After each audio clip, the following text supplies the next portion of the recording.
Promoting, সেখানে আবার বিবাদ তুঙ্গে। কে কতটা ক্ষীর খাবে তা নিয়ে বিবাদ তুঙ্গে। ঠিক কি ঘটেছে সরাসরি চলে যাব নিউজ রুমে। সৌমেন চক্রবর্তী আমাদের প্রতিনিধি রয়েছেন আমাদের সঙ্গে। সৌমেন, একেবারেই যেটা জানা যাচ্ছে যে বরানগরে একটি প্রমোটিংকে কেন্দ্র করে তৃণমূলের অন্দরে কোন্দল। প্রমোটিং বিবাদকে কেন্দ্র করে আইএনটিটিউসি নেতা এবং যুব তৃণমূল কর্মীর মধ্যে বিবাদ।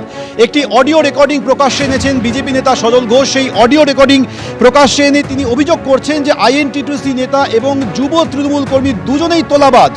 কে কত ক্ষীর খাবে সেই নিয়েই আইএনটিটিউসি নেতা ও যুব তৃণমূল কর্মীর মধ্যে বিবাদ রয়েছে। এলাকায় প্রমোটিং নিয়ে আইএনটিটিউসি নেতা এবং যুব তৃণমূল কর্মী একে অপরের মধ্যে বিবাদে জড়িয়ে পড়ছেন এমন দাবি করছেন বিজেপি নেতা সজল ঘোষ। দুজনের কথোপকথনের এই অডিও রেকর্ডিং প্রকাশ করে এমনই দাবি করছেন বিজেপি নেতা সজল ঘোষ। বরানগরে প্রমোটিংকে কেন্দ্র করে তৃণমূলের অন্দরে কোন্দল। আইএনটিটিউসি নেতা এবং যুব তৃণমূল কর্মীর মধ্যে বিবাদ। একটি অডিও রেকর্ডিং প্রকাশ করে এই দাবি করছেন বিজেপি নেতা সজল ঘোষ।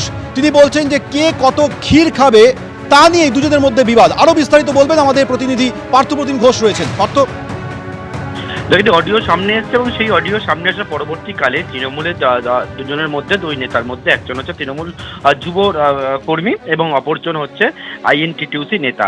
সেই দুজনের মধ্যে যে বিবাদ, সেই বিবাদটা একেবারে প্রকাশ্যে এবং সামনে চলে এসছে। মূলত যে বিষয় অভিযোগ যে শঙ্কর রাউত, যিনি আইএনটিটিউসির নেতা, অন্যদিকে হচ্ছে রাহুল জানা, যিনি হচ্ছেন যুব তৃণমূলের কর্মী। এবং এটি ঘটনা যেটা ঘটেছে সেটি হচ্ছে একটি যে প্রমোটিং, সেই প্রমোটিংকে কেন্দ্র করেই কিন্তু বিবাদের সূত্রপাত, সেই বিষয়টাই সামনে এসছে এই অডিও কথোপকথনের মাধ্যম দিয়ে। 13 নম্বর ওয়ার্ড বরানগরের, সেই 13 নম্বর ওয়ার্ডের যেটা অভিযোগ যে এই যে যুব তৃণমূল কর্মী, তিনি আবার ওই যে ওয়ার্ড 13 নম্বর ওয়ার্ডের তৃণমূল কাউন্সিলরের আত্মীয় এবং সেই ওয়ার্ডের একটি কোনো প্রমোটিং এর নির্মাণের কাজ সেটাকে বন্ধ করা, সেই বন্ধ করায় কেন্দ্র করে হচ্ছে বিবাদের সূত্রপাত। এবং আইএনটিটিউসি নেতার বিরুদ্ধে অভিযোগ, একেবারে ফোনে তিনি হুমকি দিচ্ছেন, গালিগালাজ করছেন, এমনকি কথোপকথনে বিভিন্ন বিষয় উঠে এসছে।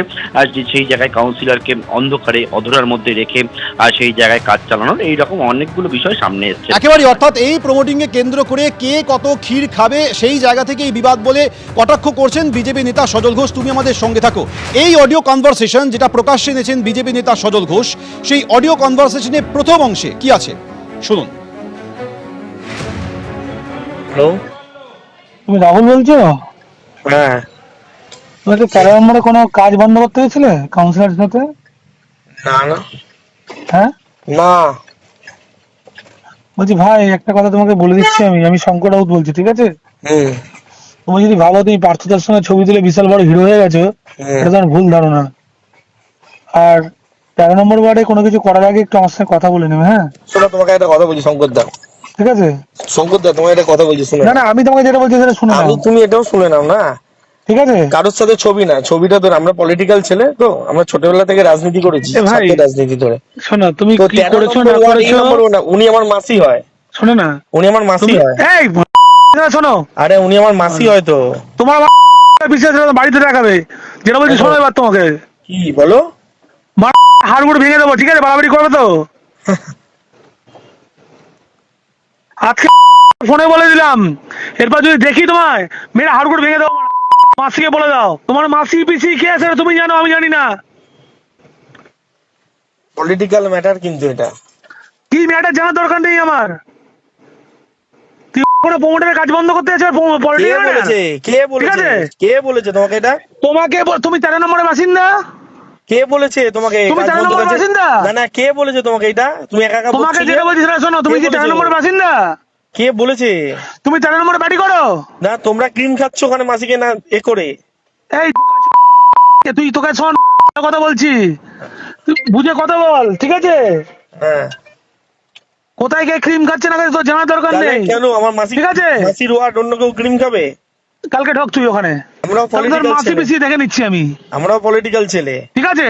তুই কি ছেলে আমার জানা হয়ে গেছে সব, কি জানা হয়ে গেছে? ঠিক আছে? তুই ঢোক কালকে ওখানে। থ্রেট অন্য কাউকে দাও, আমাকে দিয়ে থ্রেট লাভ নেই। আরে ভাই, তোকে রাজনীতি করে কি ছাত্র? শেখাবি? তাহলে আমার একার সোর্স নেই কিন্তু পৃথিবীতে। আরে ভাই বলছি, তোর মাসির ওখানে তুই কখন আসবি সেটা বল।